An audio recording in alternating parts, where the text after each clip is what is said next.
Welcome to my channel Studies Friends. As we all know that we have been studying concept of chemistry part 6. We are going to study today.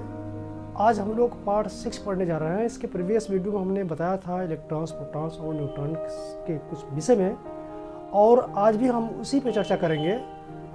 और आज हम लोग को जो पढ़ना है वो पढ़ना है atomic number, mass number, isomers and isotopes.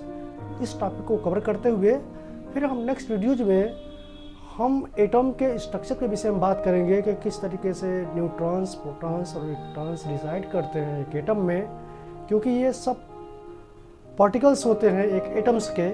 तो आइए शुरू करते हैं और देखते हैं कि एटॉमिक नंबर क्या होता है, मास नंबर क्या होता है, आइसोटॉप्स क्या होते हैं एंड आइसोमर्स क्या होते हैं। तो पहली चीज़ ये कि हम आपको बताए थे कि जो इलेक्ट्रॉन्स होता है एंड जो प्रोटॉन्स होता है ये अपोजिट नेचर के फोर्स होते हैं। जो इलेक्ट्रॉन और प्रोटॉन अगर एक साथ आए तो एक दूसरे को अट्रैक्ट करते हैं, लेकिन प्रोटॉन और प्रोटॉन आए तो एक दूसरे को रिपल्स यानी ढकेलते हैं, और या इलेक्ट्रॉन और इलेक्ट्रॉन आए तो भी वो रिपल्स करते हैं। रिपल्सिव फोर्स होता है उनके बीच में, जबकि इलेक्ट्रॉन और प्रोटॉन के बीच में जो होता है वो क्या होता है, अट्रैक्टिव फोर्स होता है, एक दूसरे को अट्रैक्ट करते हैं। अब जैसे ही इलेक्ट्रॉन और प्रोटॉन को पास में हम रखेंगे ये दूसरे को अट्रैक्ट करके एक हो जाते हैं।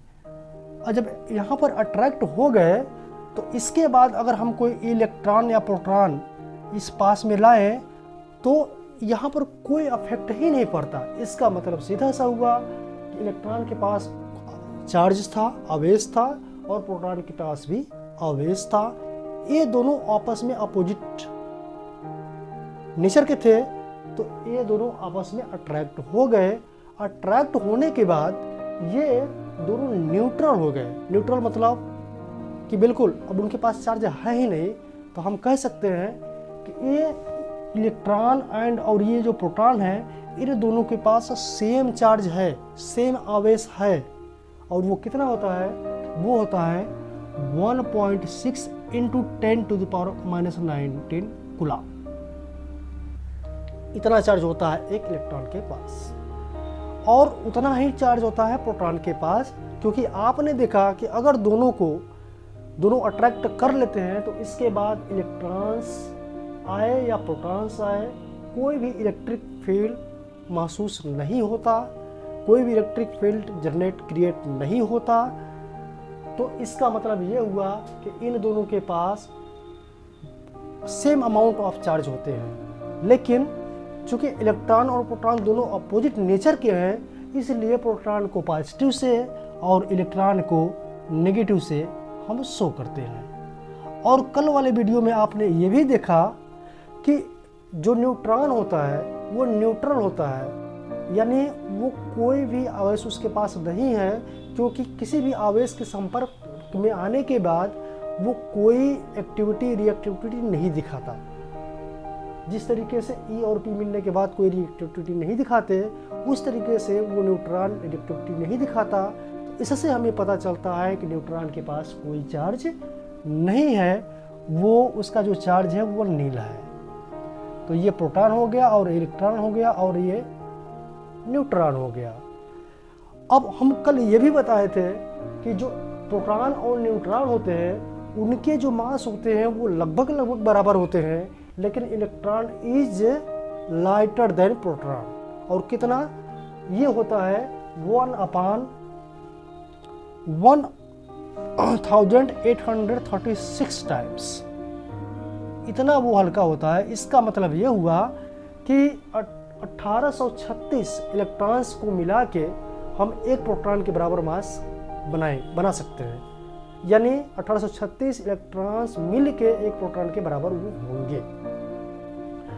तो अब ये भी हम जान लेते हैं कि यहाँ पर अभी तक हमने जाना कि प्रोटॉन के चार्ज कितने होते हैं, इलेक्ट्रॉन के चार्ज कितने होते हैं और न्यूट्रॉन के चार्ज कितने होते हैं। तब हम ये भी जान लें कि इनका वेट आखिर होता कितना है। तो आइए इसको हम देख लेते हैं। अगर आप मास ऑफ प्रोटॉन की बात करते हैं मास ऑफ प्रोटॉन का, यानी प्रोटॉन का मास, तो मास ऑफ प्रोटॉन का होता है 1.6726231 इंटू 10⁻⁻20 kg। ये है मास ऑफ प्रोटॉन। ठीक उसी तरीके से mass of electron, mass of neutron भी 1.674928 इंटू 10⁻⁻27 kg। तो आप आसानी से देख सकते हैं कि यहाँ से ये दोनों इक्वल हैं और बाकी जितने इधर आगे के नंबर्स हैं वो थोड़ा सा मिसमैच हैं, जो नेग्लिजिबल हैं एंड कैन बी नेग्लेक्टेड। उन्हें इग्नोर किया जा सकता है, नेग्लेक्ट किया जा सकता है।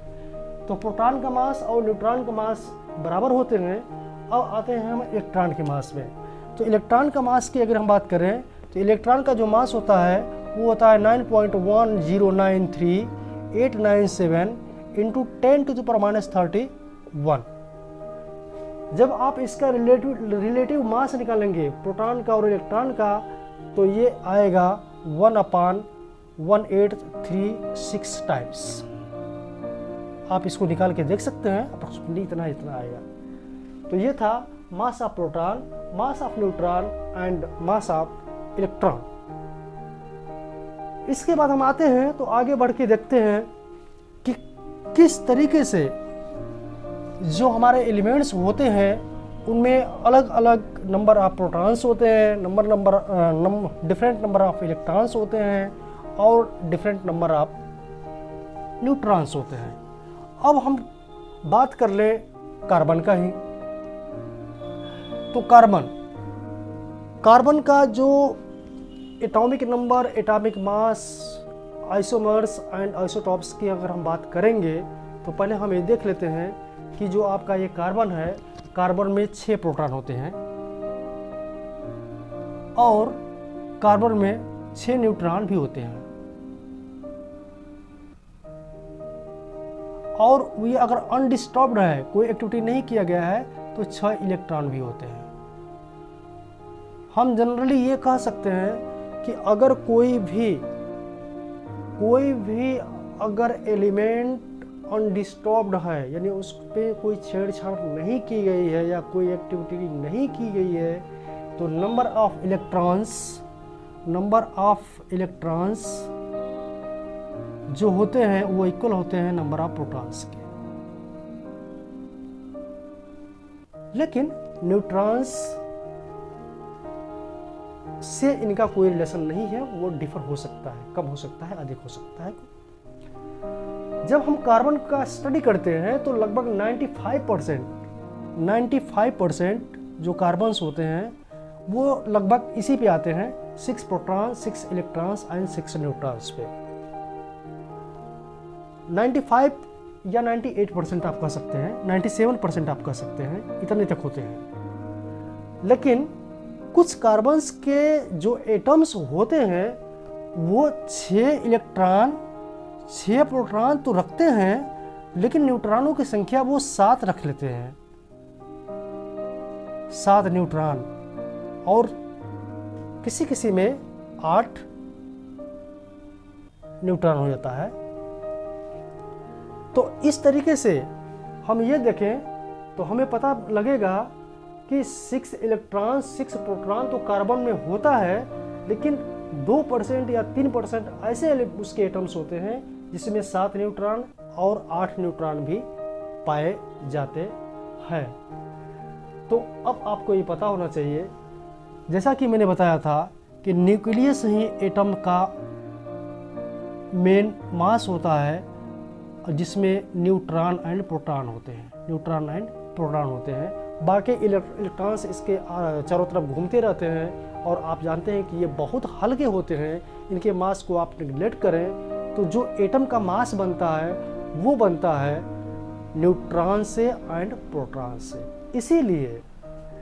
इसीलिए जो मास होता है, mass number of atom, mass number,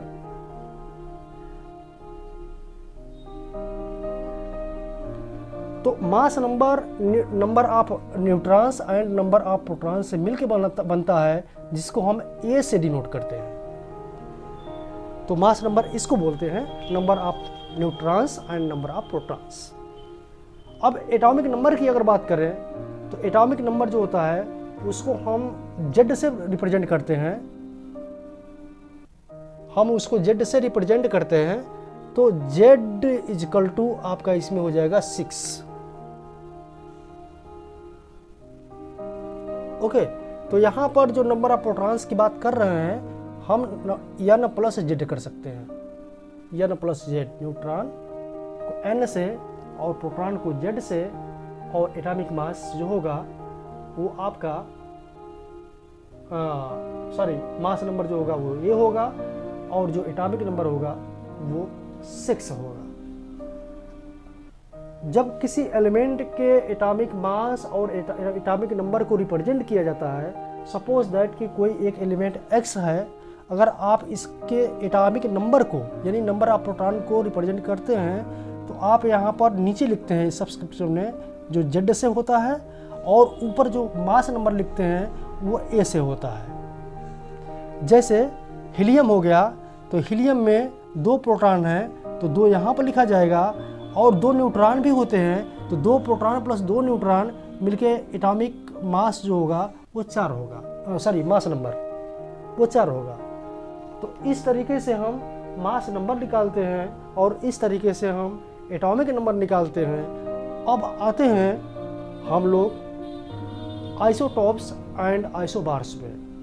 तो आइसोटॉप्स क्या होते हैं? अभी आपने देखा कि जो कार्बन थे, कार्बन के जो एलिमेंट थे उसमें से कुछ ऐसे थे जो 2 से 3% के लगभग थे जिनमें न्यूट्रॉनों की संख्या डिफरेंट थी। अब कार्बन का मास निकालना होगा, मास नंबर आप निकालना चाहोगे तो कार्बन का मास नंबर जो होता है वो 12 होता है, C12 बोलते हैं, जिसमें मास नंबर 12 हो, यानी 6 प्रोटॉन एंड 6 न्यूट्रॉन। जो 2% वाले में है उसमें कार्बन 13 एंड 14 भी होते हैं मास नंबर में। इसका मतलब यह हुआ कि यहाँ भी प्रोटॉन जो है 6 ही है, लेकिन न्यूट्रॉनों की संख्या 7 है, और यहाँ पर प्रोटॉन 6 है लेकिन न्यूट्रॉनों की संख्या 8 है, और यहाँ पर प्रोटॉन तो सेम होगा लेकिन न्यूट्रॉनों की संख्या 6 है।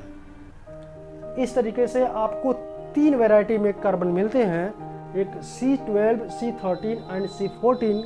देखने में बिल्कुल एक जैसे होते हैं, बाकी सब प्रॉपर्टी एक होती है क्योंकि न्यूट्रॉन से उसकी प्रॉपर्टी चेंज नहीं होती, लेकिन उनकी जो मास नंबर है, उनका जो वेट है वो बढ़ा हुआ होता है, इसीलिए इसको हम बोलते हैं आइसोटॉप। आइसोटॉप इसे बोलते हैं हम आइसोटॉप्स। आइसोटॉप्स वो होते हैं जिनमें एटॉमिक नंबर यानी प्रोटॉनों की संख्या सेम हो लेकिन मास नंबर डिफरेंट हो, उसे हम बोलेंगे आइसोटॉप्स। और आइसोटॉप्स जो होते हैं किसी एक एलिमेंट के एटम में ही पाए जाते हैं, किसी एक एलिमेंट के एटम में ही पाए जाते हैं। कार्बन एग्जाम्पल हो गया, क्लोरीन एग्जाम्पल हो गया, बहुत से ऐसे हैं जिनके कुछ एटम्स जो होते हैं they are different than others, और कॉमनली जो होता है हम उसी को लेकर चलते हैं। अब आते हैं आइसोमर्स पे। जो आइसोमर्स होता है, आइसोमर्स कभी कभी जो एलिमेंट्स होते हैं, एलिमेंट्स के तो जो प्रोटॉन की संख्या है वो डिफरेंट होती है, प्रोटॉनों की संख्या डिफरेंट होती है, और प्रोटॉन के डिफरेंट होगा तो इलेक्ट्रॉन का भी होगा, क्योंकि जितना प्रोटॉन उतना ही इलेक्ट्रॉन।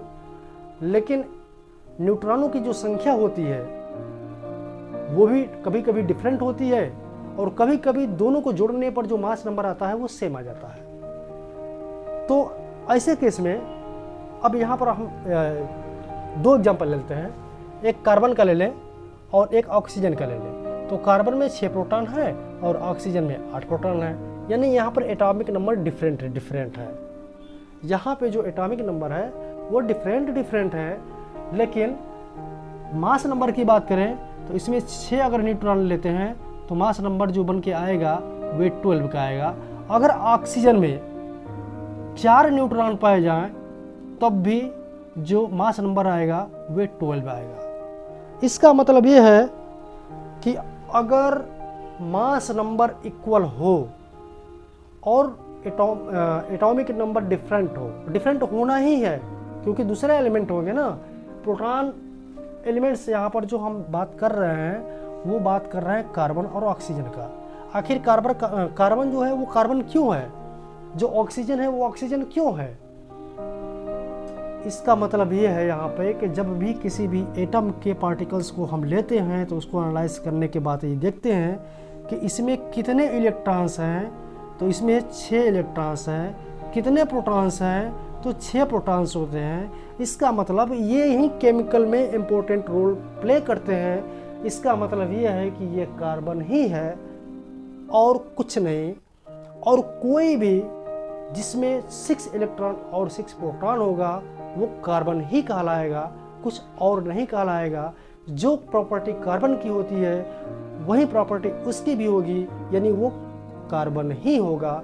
ठीक उसी तरीके से ऑक्सीजन का जो होता है वो 8 का होता है, इसीलिए ये ऑक्सीजन है। तो क्या यहाँ पर क्वेश्चन उठता है कि किसी भी एलिमेंट को हम 6 पे ला के क्या कार्बन कर सकते हैं क्या? आप याद रखिए कि किसी भी सपोज दैट आपने ऑक्सीजन लिया और ऑक्सीजन के एटम में से 2 इलेक्ट्रॉन को हीट करके निकाल दिया। अब यहाँ पर जो इलेक्ट्रॉन है वो 6 बचा, लेकिन याद रखिए कि आप प्रोटॉन को नहीं निकाल सकते हैं। प्रोटॉन न्यूक्लियस में होता है। इसका मतलब कि आप इलेक्ट्रॉन 6 तो कर रहे हैं, फिर भी अभी एटॉमिक नंबर इसका 8 ही है। क्योंकि इसीलिए यही कारण है कि जब हम एटॉमिक नंबर लेते हैं तो नंबर आप प्रोटॉन लेते हैं, नंबर आप इलेक्ट्रॉन नहीं लेते हैं। यानी ये जो प्रॉपर्टी इसकी है वही प्रॉपर्टी इसकी नहीं हो सकती जब तक कि इसमें से 2 प्रोटॉन को निकाला न जाए। और आप जानते हैं कि प्रोटॉन और न्यूट्रॉन ये दोनों सेंटर में न्यूक्लियस में होते हैं and it is impossible to withdraw them. उन्हें निकालना मुश्किल है। इसका मतलब कि जो जिस नेचर में मिलता है वो वही उसकी क्वालिटी होती है और उसी बेस पे हम उसको जानते हैं। अब आगे हम वीडियो में पढ़ेंगे कि स्ट्रक्चर ऑफ एटम क्या होता है, फिर हम इनका नेम क्लेचर यानी नाम कैसे रखते हैं, ये सब आगे होगी। लेकिन फिलहाल के लिए आज बस इतना ही। मिलते हैं नेक्स्ट वीडियो में, तब तक के लिए थैंक यू।